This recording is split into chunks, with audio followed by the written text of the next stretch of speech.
can we not agree on something that a lot of the athletes that are in college football and basketball right now don't give a shit about an education? Most, not all, but a lot of them are in I there don't know that. because they all I think believe. there's 300 something Division I college basketball programs. That may be true at a handful of them. I think guys playing at lots of schools very Okay. much value their education. But what I'm saying is, most of them still believe this ridiculous notion that they're going to get picked in the NFL or the NBA, or they're going to be able to make it as a free agent when they want. What is it? 3%? I think is what actually makes it to the pros. Yeah, maybe Well, a maybe a little significant bit. number of guys make a good living playing in Europe and basketball. I think football's a little different, but in Okay. basketball, you can go play in Italy or Finland or Spain and make Yeah. a very good living as a pro basketball player. I think Fine. basketball players have a little more flexibility. Then let them play and represent the university and make the universities a shitload of money on the pro side from the sponsors, from pay-per-view, from every other entity you can possibly imagine. Take some of that money, put it into the college so that it helps the other sports, the golf, the volleyball, the tennis, the swimming, whatever. Let that help fund it, so you've still got a way to help the sports that aren't revenue generating, and in the meantime, I don't have a you're already making do that. shitloads of money. They already I do don't have a that, problem with Ed. that at all. But I'm saying make I it think- pro, Pete. Make it Well, I pro. just separate gonna college happen. football from everything Can else. we talk reality here instead of fantasy? For crying Sure, out go loud? ahead. I am talking reality. I'm talking It's real It's here. not going to happen. The NCAA Pro Football League is not going to happen. It's not realistic. It will. I think it will. You think it won't. Well, It's you'll okay be the commissioner. because I Good think luck. we're already there. You can I think hire me we're as already your there. It is a assistant. pro league in many ways. I Yeah, think you you just talk to don't people use the right word now, they'll pro, tell but you just that. make it in essence pro. I Yeah, think as long as you keep that word out, you have a de facto that. What I would like to see happen is football becomes its own universe, and in many ways you return to the old historic conference systems and all the other sports because you have the built-in rivalries, you have traditional regional connections there.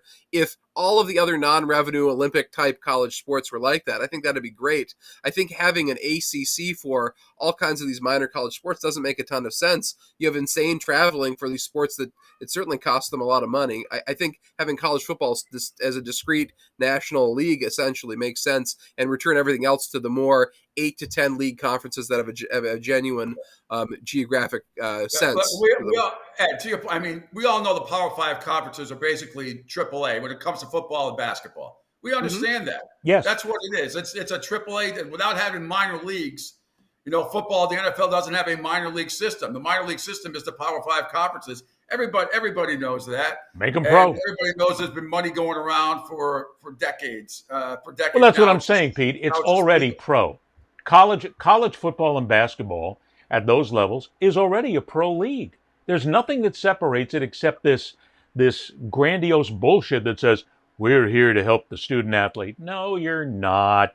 You're here to make money. Well, That's that the I end of agree the with you. day. I've always said I don't give a rat's ass about graduation rates as far as affecting coaches. I don't care. I don't care about who graduates and what. And I stopped really caring when they screwed over Bob Huggins when he was at Cincinnati many years ago before he was at West Virginia, because they used to get all over him because he didn't graduate kids. Well, he graduated a lot of kids. They just didn't count JUCO transfers, which is the NCAA's one of their stupid, idiotic rules. I don't know if it's been amended since then or what, but it was unfair for college coaches.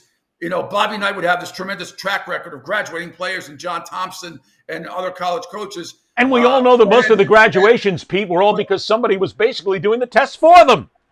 Not all the Do time. we really know Not that? all the Do we time. really know that for a fact? Yes. Not all I the don't know time. that we know that for a fact. Yes, the I think studies there's were done. instances. The studies were done time and time again. Broad brush by Ed again. Here we go. Everybody's cheated. Everybody took in again. I didn't say everybody cheated. I never love the said that. graduation rate. To me, it makes it easier to know who to root for. I root for the schools where the kids are actually are both students and athletes. I mean, it gives you a certain, you want to cheer for Okay. one of my alma maters, Boston College here. I mean, they have a very high graduation rate in all their sports. It's very easy to cheer for a team where the kids are doing the right thing, Yeah, and then also except- going and playing on the field. Yeah, Go well, ahead. Boston College has a major image problem. My wife's a Boston College grad. Look, I grew up rooting for them, outside of Miami. But the reason why Boston College is where they are is because they haven't dropped their academic standards a little bit just to let better athletes in, and they're stuck with a shit football program, which is the big They're coming generator. up. They're coming up. And it's every time I think it's coming up, it's not. And the problem is when the basketball program, they should have hired what's his name at Auburn, Well, 3 Earl years Grant's ago. doing a great job. They're going to be in the tournament this year. They have Mark my word. But the problem with Boston College people is they think the sun rises and sets on that institution. I'm not saying you, Clayton, but there are so many other people there that have never been outside of that stadium, never been outside Alumni Stadium. They have no idea. And they think the sun rises and sets on that school, and they have been mediocre to piss poor, awful, for a long time in both of their sports. Now, lacrosse. Well, we should never left the Big East. Them leaving the Big East was a huge mistake. I agree with that entirely. They had no choice. I think they're on the way up in both sports. They had no choice to leave the Big East. I know they had no choice. What are they supposed to do? That never would have happened.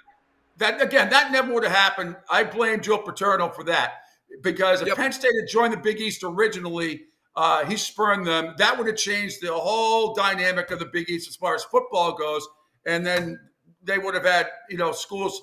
Pittsburgh would have joined with Pittsburgh, Penn State, Boston College, Syracuse.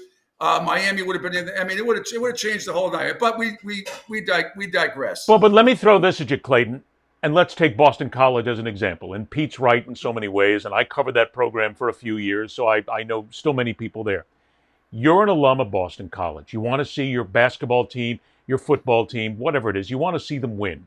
If Boston College stepped out of the whole academic issue and said, we are now a professional team, we are going to play to win. We're going to bring in the NIL guys. We're going to make sure that our guys get paid, our gals get paid. We're going to put the most competitive team forward we possibly can. And at graduation rate, look, kid, I'll tell you what, if you want to graduate and if you want to come in here and get a degree, we'll let you play and we'll give you the scholarship. That's it. You're not going to be eligible for NIL. Here's your money. You're going to get your education. Would you not be happier if Boston College then came out? Okay, but I think you're among the very small amount of people, because if you tell them that Boston College would contend for a national championship in basketball and football every single season, and they would give up this whole academic issue and be more worried about wins and losses, I think more people would be happy. I applaud you for what you're doing and for your thinking process, but I think more people would say, give me a winner. I don't care about the kid that graduates. Well, I think there's plenty of schools like Northwestern, Notre Dame, Stanford, the academies. There's a certain group of schools people can root for if that's what they want. And I say let 1,000 flowers bloom. If people want a certain kind of program, that's fine. If other people want another kind, I think that's okay too. My thing is, for years, and doing shows on EI for years, the few times we get college football calls, it was unfortunate. When it was good. When it was a good station. The problem with BC, I'm not saying you, Clayton, the older, because it's an older crowd. It really is. Mm-hmm. They want to be, they want to be Harvard Monday through Friday and Alabama on Saturday, as the old saying goes. You can't do it. You can't do it. You know how I can put it, Pete, and I'll put this to you at the University of Miami level. The University of Miami was the Harvard of the South, according to the former athletic director, Tad Foote. That's the way he wanted it. He wanted it above board. And guess what?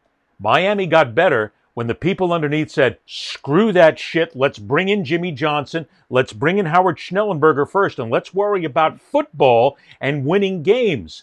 He still wanted to have this marvelous Harvard of the South. Fans didn't give a shit. You give me a winner in national championships. Miami became the hottest team in national college football at that point. And I'll give you something else. I was there. That was a pro team. Those guys were getting paid more money on the backside than any coach could have possibly imagined.